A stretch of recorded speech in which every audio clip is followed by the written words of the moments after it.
किसी का तो भैया गाना गा दो, अरे भैया गाना नहीं गा पाते, भाई लता मंगेशकर की तरह गाने के लिए थोड़ी गा रहे हैं, जो तुम्हारी आवाज है गा दो। लेकिन आदमी तुरंत कॉशियस हो जाता है कि लोग हंसेंगे मेरे ऊपर। तुमको एक चीज से नहीं डरना है कि लोग हंसेंगे, हंसने दो।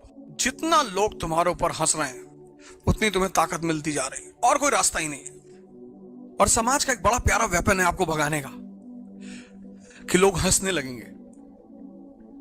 अपनी एम्बिशन को इसलिए नहीं पूरा कर पाते क्योंकि उनको लोगों के हंसने का डर होता है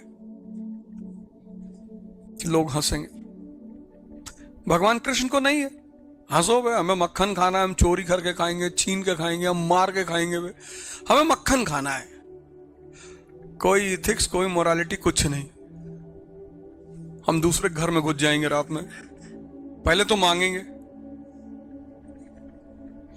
नहीं दोगे हम चोरी करवा लेंगे। चोरी करने मारोगे तो जब पानी भर के चलोगी मार देंगे, मटकी फूट जाएगी तुम्हारी।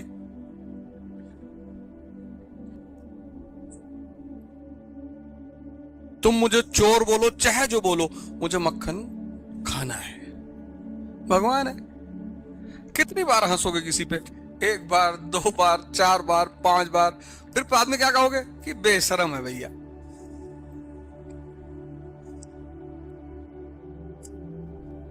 महत्वाकांक्षा का पहली शर्त है बेशरम होना। तो तुमको बेशरम बना देता है, चिंता ही नहीं करना, जाओ कर लो जो करना है। और उसमें जो लोग ज्यादा हंसते हैं उसमें 2-3 लोगों का नाम डायरी में लिख लो, तुमको बताएंगे बेटा। और वो अगर हंसे, आज देखो लोग मोटिवेशन ढूंढ रहे हैं, क्यों? क्योंकि उनके पे कोई हंस ही नहीं रहा है। हंसने से जो आग अंदर पैदा होती है ना, वो किसी मोटिवेशन से नहीं पैदा होती। इतनी पावरफुल चीज है हंसना। डरना मत कभी। तुम्हारी अगर बेइज्जती हो रही है तो समझ लो तुम भगवान बनने के रास्ते पे जा रहे हो। अगर तुम बेइज्जती से डर गए तो तुम गए, क्योंकि समाज का जो सबसे ताकतवर हथियार है किसी व्यक्ति को रोकने का, वो है बेइज्जती। और जब तुम्हारे बाहर लाइव स्कैन की जाएगी तो हम सब जीवन में कुछ ना कुछ ऐसा करते हैं जो किसी से कह नहीं सकते, और वो बातें हमारे दोस्तों को आमतौर पे पता होती है।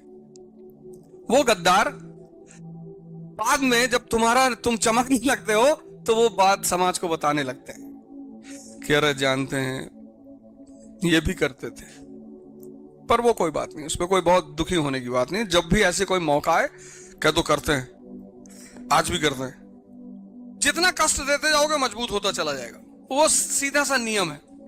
जितना तुम कष्ट देते चले जाओगे, हॉस्पिटल में किसी का भी मन, कभी भी तुम्हें मन टेस्ट करना हो कि मन कंट्रोल कैसे होता, तुम अस्पताल जाओ और खासकर आईसीयू में जाओ, और आईसीयू में जाके किसी से कहो बुलाऊं बॉलीवुड से डांस देखेगा, तुमको चाटा मार देगा वो कि यार मरने की स्थिति में है, तुम डांस देखने की बात कर रहे हो।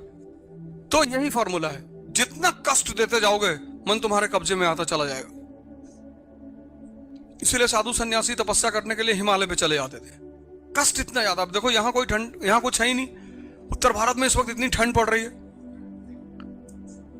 अब उस ठंड में 3 बजे सुबह उठना, 4 बजे तक नहा धो के फ्रेश होके ध्यान पे बैठना, योगा करना, वो कष्ट ही तो है।